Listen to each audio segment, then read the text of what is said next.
Hello guys, അപ്പോൾ നമുക്ക് ഒരു ഇൻസ്റ്റാ പേജിൽ നിന്ന് കുറച്ച് ഹോട്ട് വീൽസ് കിട്ടിയിട്ടുണ്ട്. പുതിയൊരു കളക്ഷനാണ്. അപ്പോൾ നൊസ്റ്റു വൈബ്സ് എന്നാണ് അവരുടെ പേര്. അപ്പോൾ നിങ്ങളെല്ലാവരും അവരൊന്ന് ഫോളോ ചെയ്തിട്ട് അവരുടെ പേജ് നോക്കിയാണ് നല്ല നല്ല കളക്ഷൻസ് ഉണ്ട്. അപ്പോൾ നമുക്കിന്ന് അവരുടെ പ്രൊഡക്റ്റ് വന്നിട്ടുണ്ട്. നമുക്കിന്ന് അൺബോക്സ് ചെയ്ത് നോക്കാം.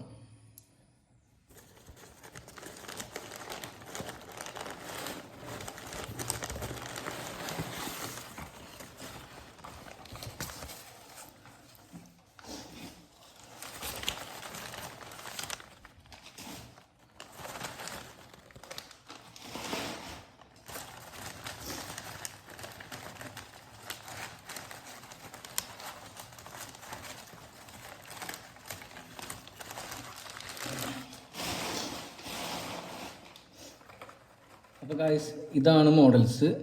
ഇതിലൊരു കൊനിൻസിംഗ് ഉണ്ട്, സ്കൈലൈൻ GTR ഉണ്ട്, മെക്ലാർ ഉണ്ട്, മെഴ്സിഡീസ് ബെൻസ് ഉണ്ട്. അപ്പോൾ ഈ ഒരു 4 മോഡൽസാണ് ഞാൻ അവിടെ നിന്ന് വാങ്ങിച്ചത്.